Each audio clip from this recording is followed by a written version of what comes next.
I had always thought my marriage was solid, unshakable. Jenna and I had been together for almost a decade, built a life in the heart of Chicago, raised two beautiful daughters, and weathered life's usual storms as a team. I never once questioned her loyalty, never once thought she would look elsewhere. That's why, when she sat across from me at our kitchen table on a seemingly normal Tuesday night and dropped her little bombshell, I felt like someone had driven a knife straight through my chest. "I've been thinking," she said, her voice soft, almost hesitant, as she twirled a strand of her golden brown hair between her fingers. "I love you, Hank. I really do. But I feel like we've been stagnant. I need something more." I put my fork down, suddenly losing my appetite. "More?" I echoed, my mind already racing to the worst possible conclusion. Jenna let out a small sigh, her blue eyes scanning my face for a reaction. "I want to explore, meet new people, experience things I never got to before we settled down. And I think it would be good for us if we, open things up." I stared at her, completely at a loss for words. I felt like I had just been hit by a truck. The woman I had built my entire life with, the mother of my children, was sitting here, calmly suggesting that we bring other people into our marriage as if she were discussing a weekend getaway. "You mean you want to sleep with other men?" I asked, my voice surprisingly, even despite the thunderstorm brewing inside me. She had the nerve to smile, like she expected me to understand. "Not just about sex, Hank. It's about experiences, emotional connections. But yes, I won't lie, intimacy is part of it." A cold laugh escaped me before I could stop it. "And what exactly do you expect from me? To sit back and watch while you go on dates? To wait here like a loyal puppy while you explore other options?" Jenna reached across the table, placing her hand on mine. I barely felt it. "No, of course not. I want you to have experiences too. If you meet someone, you should go for it. I'd never hold you back from that." I jerked my hand away, staring at the woman who suddenly felt like a stranger. "And you think this will make our marriage better?" "I do," she said with absolute confidence. "I think it will keep us from growing resentful. We're still young, Hank. I don't want to wake up one day, 10 years from now, regretting not living more before it's too late." Too late. We had a family, a home, a life together. And now she wanted to gamble it all away for some fantasy of experiencing more. I leaned back in my chair, crossing my arms. "All right," I said after a long pause. "Let's say I agree. Let's say I go out and find another woman. But I won't just sleep with her, Jenna. I'll compare her to you. Her body, her personality, the way she makes me feel. And if I find someone better, someone who doesn't need to explore to be satisfied, what then?" Her smile faltered. She hadn't expected that. I saw the flicker of doubt in her eyes, the small crack in her certainty. "That's not what this is about," she said, but her voice had lost a little of its conviction. I stood up, pushing my chair back roughly. "Oh, but it is, isn't it? You think you can go out, have your fun, and then come back to me like nothing's changed. But it will change, Jenna. If I do this, I might realize I don't need you anymore. And that terrifies you, doesn't it?" She blinked, her breath hitching. For the first time, she looked unsure. I shook my head, rage boiling just beneath my skin. "You know what? Go ahead. Have your little experiences. But don't expect me to sit around waiting for you like some backup plan. If you step out of this marriage, Jenna, you might as well stay out." Her face paled. "Hank, please."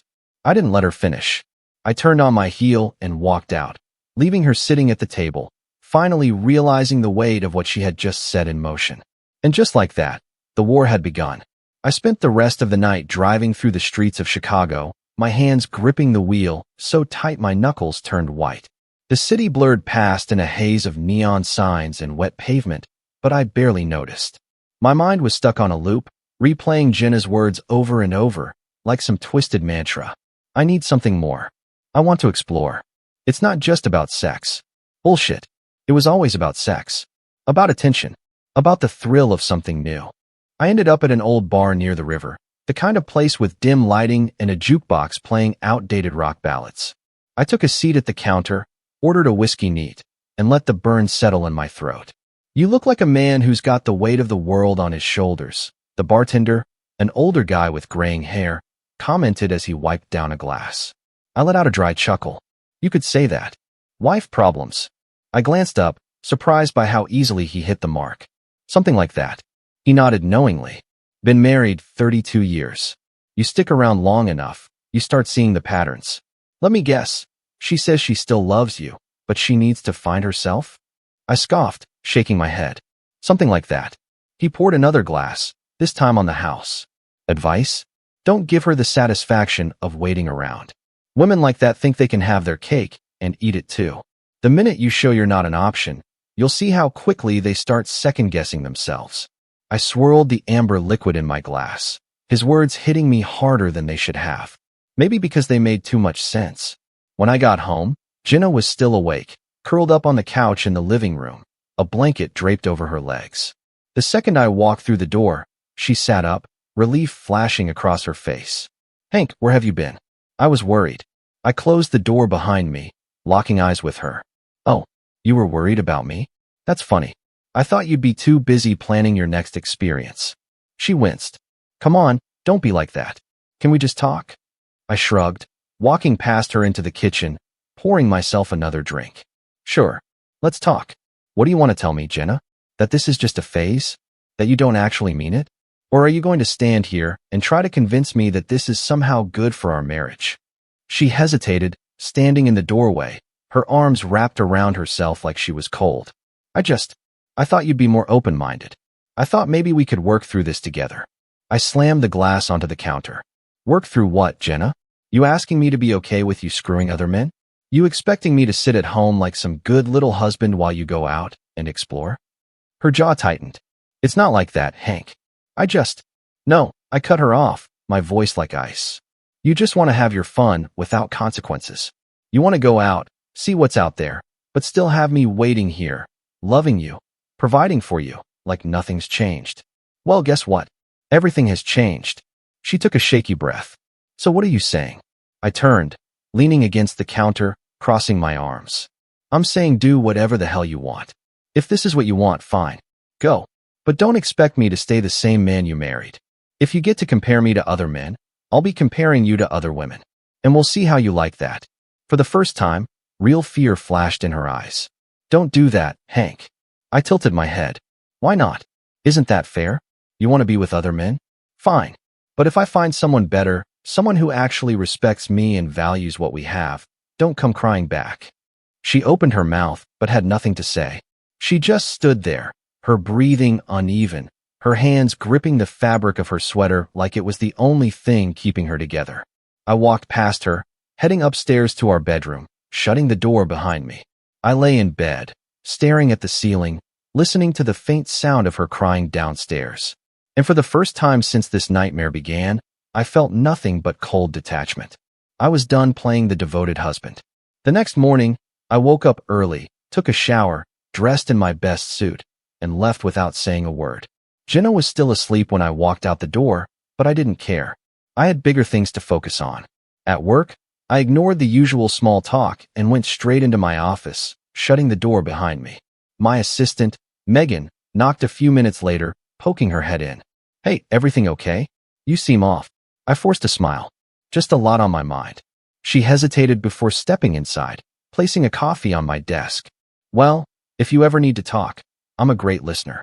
I looked at her then, really looked at her.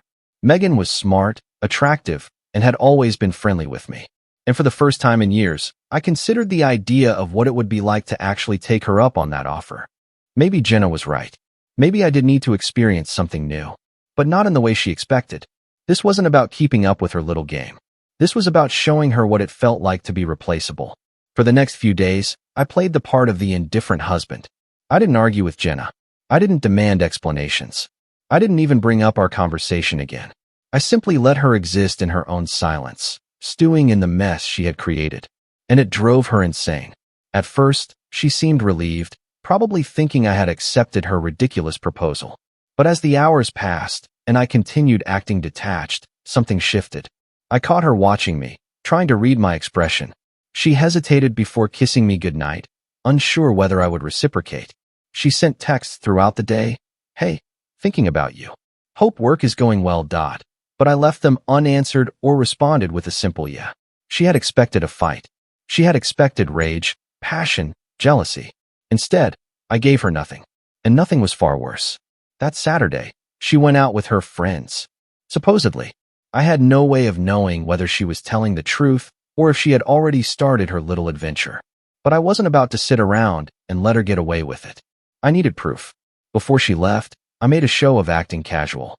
"Where are you headed?" I asked, sitting on the couch with a beer in hand. She hesitated for half a second, barely noticeable, but enough for me to catch. "Dinner with Ashley and Mia. We'll probably get drinks after." I nodded. "Sounds fun. Enjoy." Jenna blinked, clearly caught off guard by my lack of concern. She smoothed out her dress, one I hadn't seen her wear in years, something short, tight, and designed to turn heads. "You sure you don't mind?" "Why would I mind?" I shrugged. "You're free to do what you want, Jenna." Her mouth opened slightly, as if she wanted to say something more, but she thought better of it. She grabbed her purse and left. The second the door closed behind her, I went to work. A week ago, I never would have considered something like this. A week ago, I trusted my wife. But now, I couldn't afford to be naive. I pulled out my phone and opened the tracking app one had installed that morning. It was a simple program, one I had originally downloaded years ago in case we lost our phones. Jenna had never cared much about tech, so she had no idea I still had access.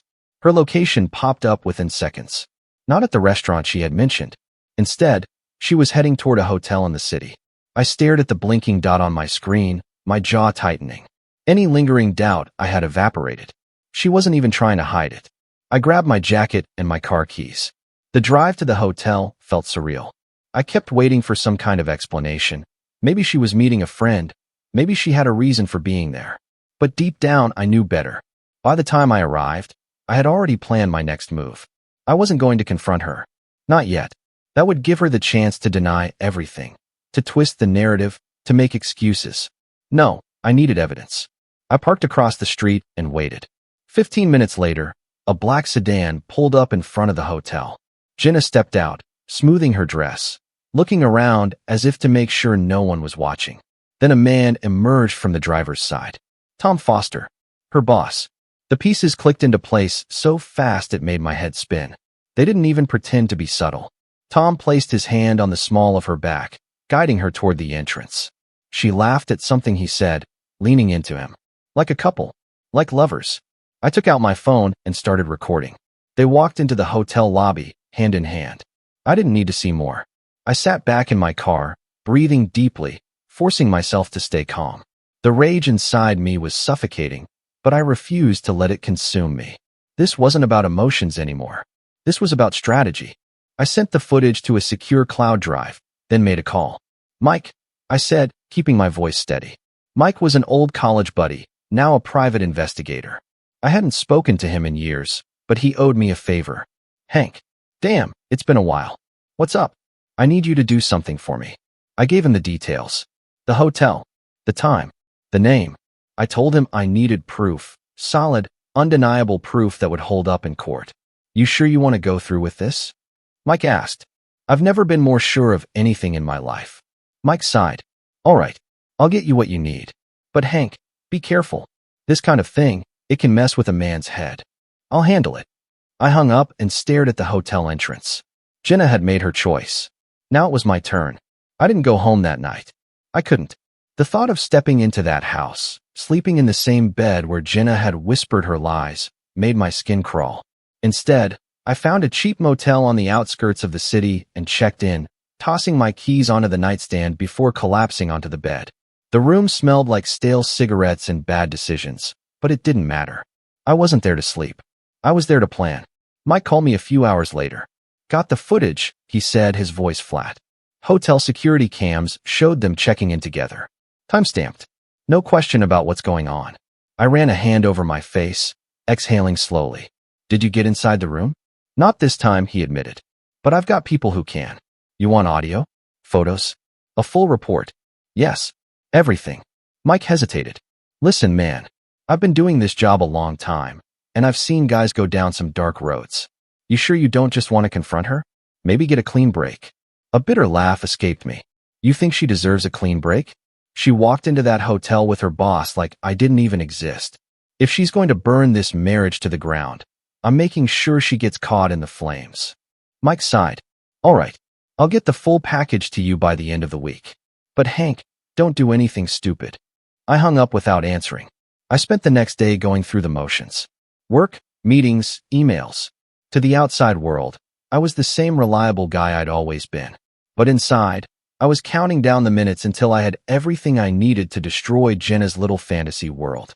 And then, as if on cue, she started pushing. At first, it was subtle. Sweet texts. Little, I love you messages out of nowhere. A forced attempt to make it seem like nothing was wrong. Then she started bringing up intimacy. Hey, babe, she murmured over dinner that night, stirring her wine glass. I feel like we haven't been close lately. I miss you. I took a slow sip of my whiskey. Oh, you miss me? She frowned slightly, like she wasn't expecting me to question it. Of course I do. I leaned forward, watching her carefully. So what's stopping you? Her breath hitched. She hadn't prepared for that response. I mean, we've both been busy, and I know I mentioned wanting some space, but… Space? I interrupted. You never said space, Jenna. You said you wanted to explore. She bit her lip, her grip tightening around her glass. I didn't mean it like that. Didn't you? I smiled, slow and deliberate. Because it seemed pretty clear to me. And I'm just wondering, have you started? The exploring, I mean. The color drained from her face. Hank. I waved a hand. No, it's fine. You're free to do what you want. I just hope whoever he is, whoever they are, treats you the way you deserve. She stiffened. That's not fair. I tilted my head. Isn't it? She stared at me, searching for something, some indication of how much I knew. But I wasn't giving her that satisfaction. Not yet. Instead, I stood, taking my plate to the sink. I've got an early morning, I said over my shoulder. Don't wait up. I didn't look back as I left the room. That night, I lay in bed, staring at the ceiling, counting down the hours until I could finally drop the hammer. And Jenna had no idea what was coming. The next morning, she tried again. I was in my office when my phone buzzed. Jenna. Hey, can we talk tonight? I feel like things have been weird between us. I stared at the message for a moment before replying. Me, sure. Dinner at home? Jenna. Yes. I'll cook. I love you. I didn't answer. Instead, I called Mike. I need the files. Mike exhaled. They're ready. Photos, messages, voice recordings. You name it. Send them over. Within minutes, I had everything. High-resolution images of Jenna wrapped around Tom in the hotel lobby, timestamps proving they spent hours in a suite together, texts she had sent him, confirming their plans for the next rendezvous. One message stood out. Jenna, last night was incredible. Can't stop thinking about you. Do you think he knows? Tom, doesn't matter. Even if he did, what's he gonna do? I clenched my fists so hard my knuckles cracked. Oh, he was going to find out, all right. And I was going to make sure they both regretted it. That evening, I walked into the house and found Jenna in the kitchen, humming to herself as she chopped vegetables. She looked happy, like nothing had changed, like she hadn't just torn our marriage apart. Hey, babe, she greeted me, coming over to kiss my cheek. Dinner's almost ready. I let her kiss me, let her pretend. Then I pulled out my phone, opened the file, and placed it on the counter in front of her. Jenna's face went pale. What's this? I smiled. Go ahead. Take a look. She hesitated, then picked up the phone. As she scrolled through the images, her hands started to tremble. Her breathing turned shallow. And then, when she got to the messages, she swayed like she was about to pass out. Hank, I held up a hand. Save it. She swallowed hard, tears welling in her eyes. I can explain. I laughed, slow and cruel. Oh, I know you can. But here's the thing, Jenna. I don't care. Her eyes snapped up to mine. I leaned in, close enough that she could feel the weight of my words. I hope it was worth it, I whispered. Because you just lost everything. And for the first time since this all started, Jenna looked truly afraid. Jenna's hands trembled as she clutched my phone, scrolling through the damning evidence. Her breathing turned erratic. Her lips parted as if she wanted to say something. Anything that could undo what I had just laid out before her. But there was nothing. She had already played her hand. Hank, I don't know what to say. I leaned back against the counter, arms crossed, watching her like a predator observing wounded prey. That's a first. Her eyes darted back to the phone, then to me, then back to the phone again. Her mind was racing, desperately searching for a way to manipulate the situation. I could see the gears turning behind her eyes, trying to assess if there was a way to turn this around, if she could cry, beg, or gaslight her way out of it. I wasn't giving her that chance. You had your fun, I said, my voice eerily calm. Now it's my turn. Jenna swallowed hard. What do you mean? I grabbed my phone from her grip and put it in my pocket. You'll see. That's when the doorbell rang. Her entire body jolted, eyes wide with panic. What did you do? She whispered. I smirked. Guess we're about to find out. I turned and walked toward the front door, feeling her presence close behind me. She was too afraid to let me out of her sight, as if she could somehow control the damage if she just stayed close enough. I swung the door open. Tom Foster stood there, hands in his pockets, looking smug as ever. That same arrogance he had in the text messages, that same certainty that I wouldn't do anything. But I wasn't the only one expecting him. Standing next to him was his wife, Lisa Foster. Jenna let out a strangled gasp behind me. Tom's cocky smirk faltered for just a second, but he recovered quickly. Hank, he greeted, like we were old friends meeting for a drink. Mind if we come in? I stepped aside, motioning for them to enter. Jenna had turned completely white, like the walls were caving in around her. She kept glancing at Lisa, who was deathly silent, her face stone cold, her hands clenched into fists. I shut the door behind them and walked past Jenna, grabbing my whiskey from the counter. Drink, I offered casually. Tom scoffed, shaking his head. Look, I don't know what you think you're doing, but I know everything. I cut in. I know about the hotel, the texts, the late-night meetups. I know that while I was working, while I was putting food on the table, my wife was in bed with her boss. Lisa let out a sharp breath, her nails digging into her palms. I turned to her, my voice softer. I'm sorry you had to find out this way, but you deserve to know.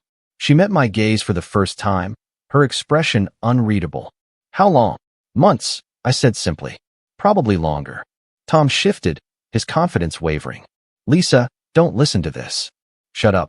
Her voice cut through the air like a knife. Tom froze. Jenna flinched. Lisa turned to my wife, her lips curling into something between disgust and pity. You really thought you'd get away with it, didn't you? Jenna shook her head, tears welling up in her eyes. Lisa, I swear it wasn't. Oh, spare me, Lisa snapped. I've known something was off for months. The late nights, the excuses. But I didn't have proof. Until now. She turned back to me. I assume you've got everything? I smiled. Photos, texts, hotel logs. Even a little bit of audio. Tom's face darkened. You bugged us. You were stupid enough to do it in public places, I replied with a shrug. That's not my fault.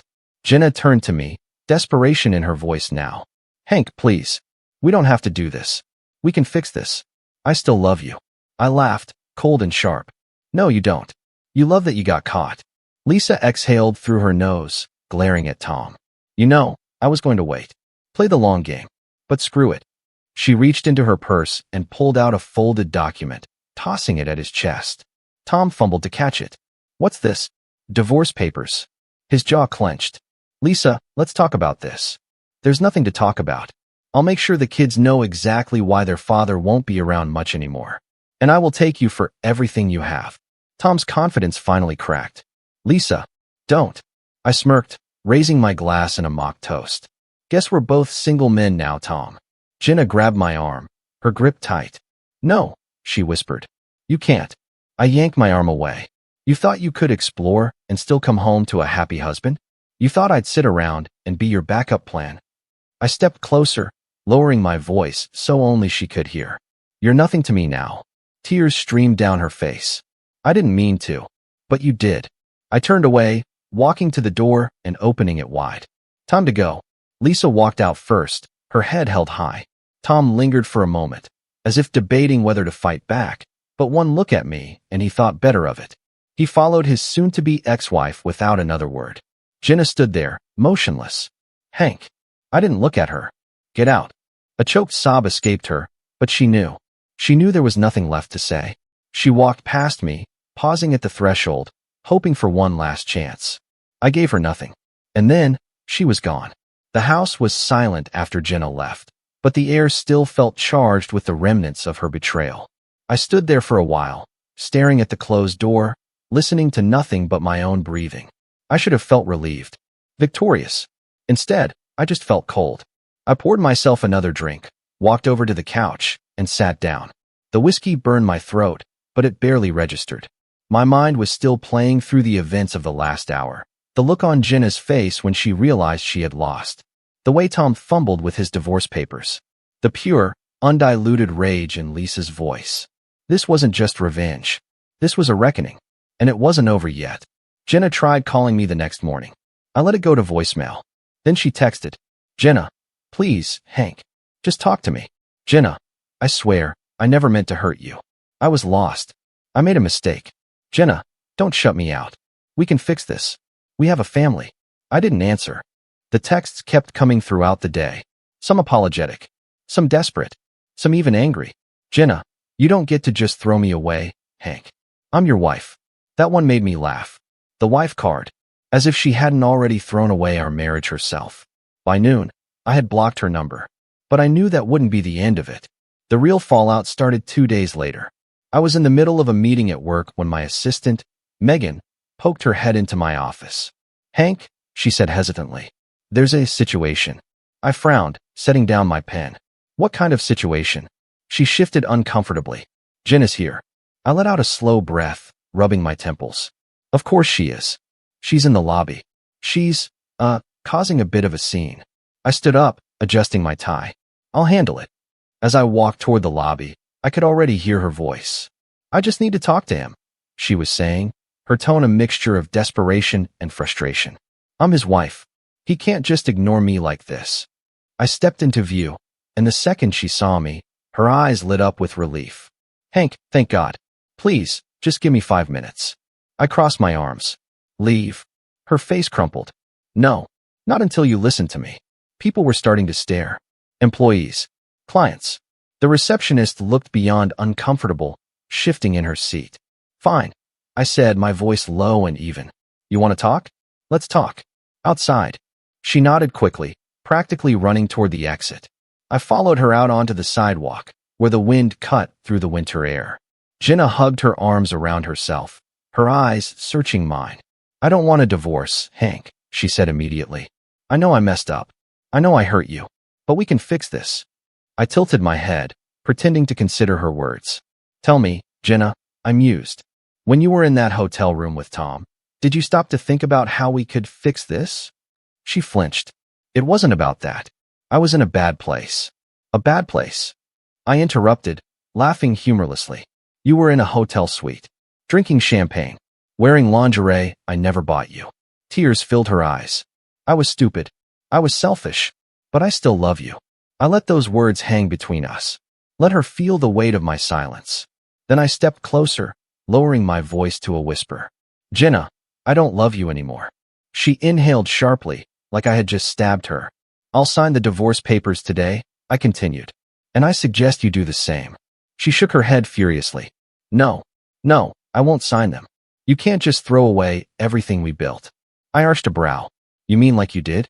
She reached for my hand, but I pulled away. "I made a mistake," she choked out. "But you and we belong together." I sighed. "No, Jenna, you belong to the past." Her face twisted, her sadness morphing into anger. "Oh, I get it. You just want an excuse to sleep around now, don't you?" I smirked. "Well, since we're being honest, I've had plenty of opportunities. I just never took them." She sucked in a breath. "You wouldn't." I shrugged. "Why not? It's what you wanted, right? To explore." Her lip trembled. "You're punishing me." "No, Jenna," I said, my voice sharp. "I'm letting you live with your choices." She opened her mouth, probably to argue, to beg, to plead, but I had wasted enough words on her. I turned and walked back toward the building. Before I reached the doors, I glanced back over my shoulder. "By the way," I called out, "Lisa says hi." The look on her face was priceless, and I walked inside without another word. 2 weeks after Jenna's little stunt at my office, the divorce papers were officially filed. She didn't go quietly. At first, she refused to sign, claiming we could still work things out. Then came the tears, the dramatic apologies, the promises to be better. When that failed, she switched to anger, accusing me of being heartless, of giving up too easily, of not fighting for our marriage. That was the biggest joke of all. I had fought. I had fought every single day to be a good husband, to provide for her, to build a family, to keep our love alive. Meanwhile, she was sneaking around with her boss, treating our vows like a joke. I wasn't the one who gave up. I was just the one who finally walked away. 3 days before our court date, I got a text from Lisa. Lisa, it's done. Tom moved out today. I smiled as I read it. Tom had tried to put up a fight, but Lisa was 10 steps ahead of him. Thanks to my little folder of evidence, she had everything she needed to bury him in the divorce. He was losing the house, the kids, and a huge chunk of his money. And as for his job, well, it turned out the board of directors at his company didn't take kindly to executives getting caught sleeping with employees, especially when those employees were married to men who had proof. Tom was officially unemployed. I'd be lying if I said I didn't enjoy hearing about his downfall. Karma had done her job, and she did it beautifully. The day of the divorce hearing, I arrived at the courthouse 15 minutes early, dressed in a tailored navy suit. I felt good, lighter, like I was finally stepping into the life I deserved. Jenna, on the other hand, looked like hell. Her hair was messy, her makeup smudged, her once pristine designer dress wrinkled. She looked like she hadn't slept in days. She stared at me as I walked toward the courtroom. "Hank," she whispered, stepping forward. "Please." I stopped, but only because I wanted to hear what her final plea would be. "I know I messed up," she said, her voice shaking. "I hate myself for what I did. I was selfish. I was stupid. But I still love you. I never stopped loving you." I sighed, running a hand through my hair. "Jenna, if you really loved me, you never would have put me through this." She swallowed hard. "Is there really no chance for us?" I met her gaze, and for the first time in months, I felt nothing. No anger, no pain, no longing, just peace. "No, Jenna," I said quietly. "There's no chance." Her lips trembled, her eyes filling with tears. "I don't know how to live without you." I exhaled. "Then I guess you should have thought of that before you walked into that hotel with Tom." Her face crumpled, but I didn't stay to watch. I turned and walked into the courtroom. The divorce was finalized within an hour. I got the house, the assets, the car. Jenna got nothing but regret. She left the courthouse without saying another word, her heels clicking against the marble floor as she disappeared into the parking lot. And just like that, she was gone. A month later, I found myself at a rooftop bar in downtown Chicago, sipping on an old-fashioned while the city lights glowed beneath me. Megan sat across from me, stirring her cocktail with a smirk. "So," she said, tilting her head, "how does it feel to be officially single?" I chuckled, leaning back in my chair.